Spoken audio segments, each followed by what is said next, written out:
Hi, my name is Mark Walker. I'm the editorial director here at the Fintech Times. I'm going to start off by asking my interviewee to introduce himself to you, the audience. My name is Abdelaziz Jof. Everyone called me AA. I'm the founder and CEO of PayTabs. We started the company 2014-15, and it's been a journey to digitize the payment in the region. Fantastic. And obviously, we're here at the moment in Riyadh, in the Kingdom of Saudi Arabia. You were fortunate enough to help us with our Middle East and Africa report, which we published back in May. Obviously, PayTabs and yourself have quite an extensive understanding of this whole region. So what I really wanted to sort of start off with is looking at how you've seen the growth of fintech across the whole of the Middle East and Asia region, not just within payments, but within to other subsectors as well, such as lending. Sure. I think if fintech become a kind of, I will say, an abused word. I mean, any company who touch the payment, I mean, or digitize something, it's become called fintech services or fintech company.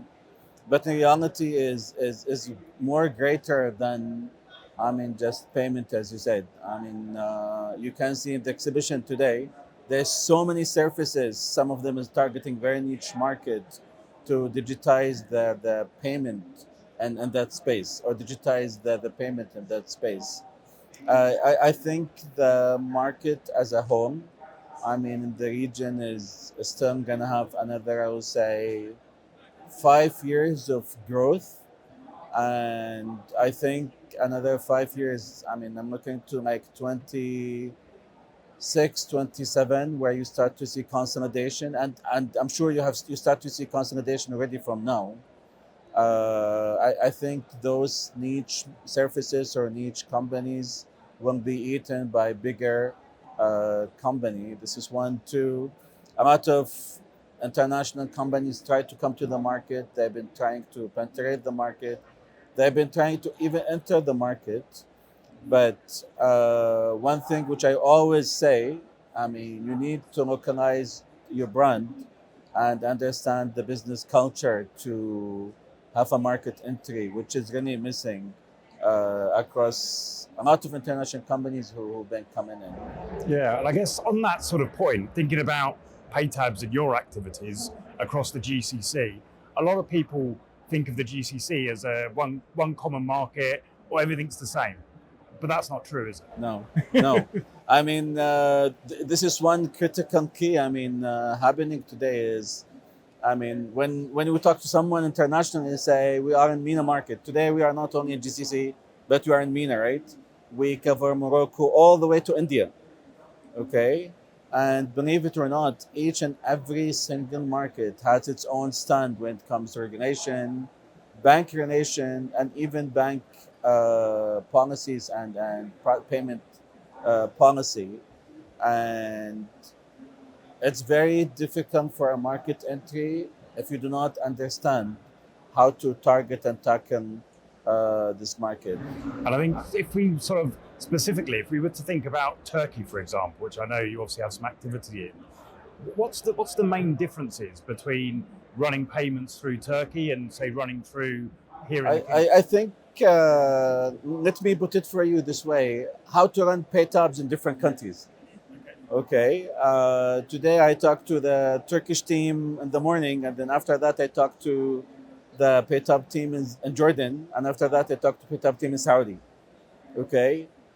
I mean, as a person, I mean, I really have to switch my mind with each one of them and start to understand what they are really facing. This is one. Two is the way we work in every market is really, we don't do copycat when it comes to product, right? We are trying to customize our product and offering in every market we go. Our objective, and my personal objective as a founder and a PayTab CEO, is really how to add value by digitizing more transaction to the market and offer more added value to corporates, governments, or banks, or fintech services, or fintech companies. So every market you go, it really has its very unique offering that you literally cannot just copycat.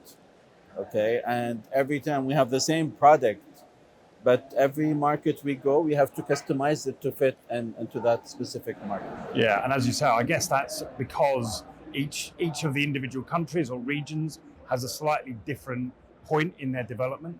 You know, some areas. Would you agree that somewhere like, say, the UAE is a little bit more developed, and then somewhere like Turkey is kind of still developing very quickly and very well, but is still got some way to go? True. I think to give you, I would say, a proper comparison, I mean, you see Egypt, I mean, I think 195% of our transactions running through QR, for example. But when you come to Saudi, 95% running through Meta cards. So you really have to adapt to that market, understand, I mean, how to develop the QR more and further, but to fit more further into that in Egypt market.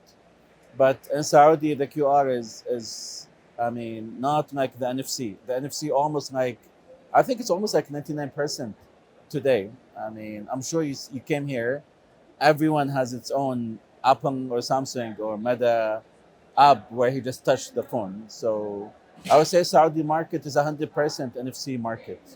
When you go to Egypt, I mean, the market is far being NFC, but it's very heavy in QR. Yeah, and I think obviously, you know, if you then look at somewhere like Europe or the comparison between Europe and the US, NFC doesn't really exist very much in the US, yeah. and is pretty much the only way that people work I, in Europe. very true. I was talking to a friend of mine who just came back from US, and he told me, you won't be shocked, out of 10 transactions as an average, as a ratio, he said, I managed to do Apple Pay only 5 times. So it just give me an estimation of, if you come to Saudi here, out of 10 shops, you're going to do 10 times Apple Pay. Yeah, and I think that's kind of one of the things, one of the advantages, if you like, of working in this Middle East and Africa region, is that you can effectively jump over a couple of historical steps that perhaps the US have still got stuck on. You know what they call? They got the frog jump. When you look to the market across the region, I mean, the jump been happening in the last 5-10 years.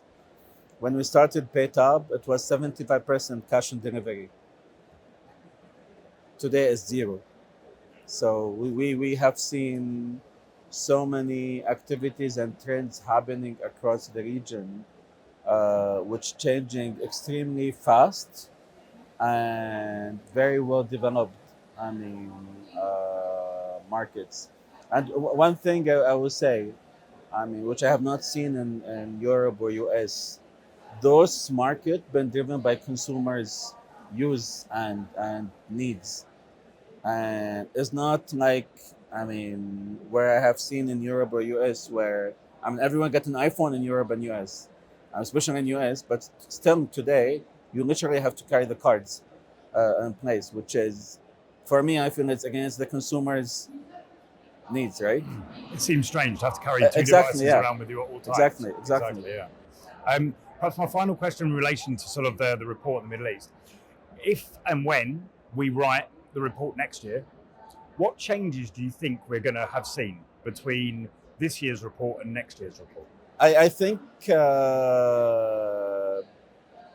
the region will have, so it's each market has its own, I would say, value and strength and surprise.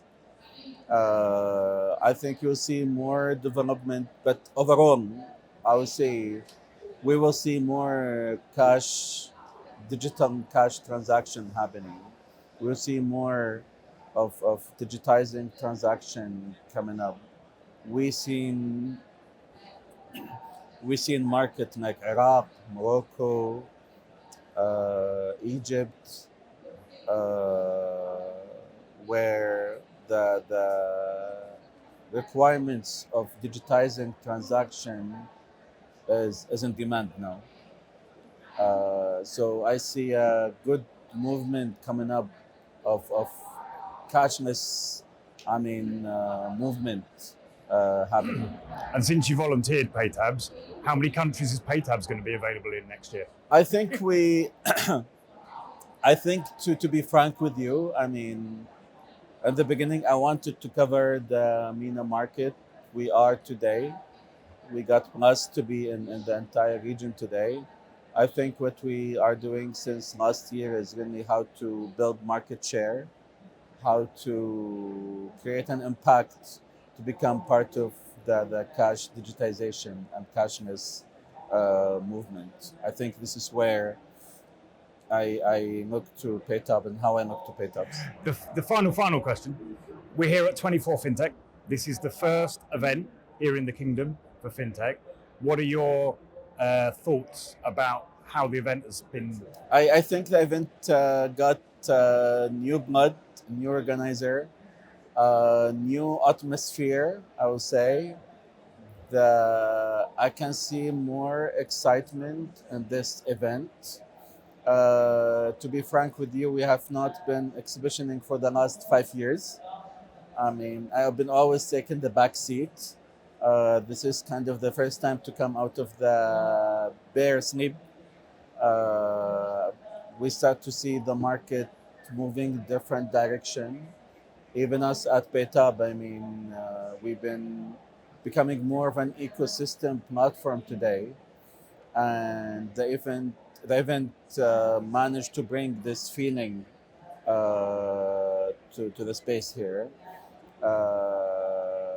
Hopefully, it will be a successful event, and it's been run and sponsored by Central Bank of Saudi, by Saudi Payment, and I always I have this deep appreciation. For the change they have managed to bring to the country. You are talking to someone who's 10 years ago been asked, "What are you doing?" Okay, to today, you got hundreds of companies today.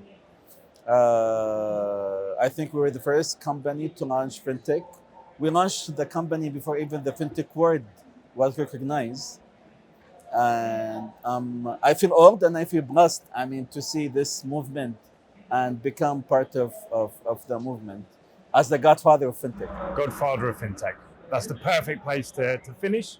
Thank you very much, Godfather of Fintech, for joining me here at 24 Fintech. Thank you.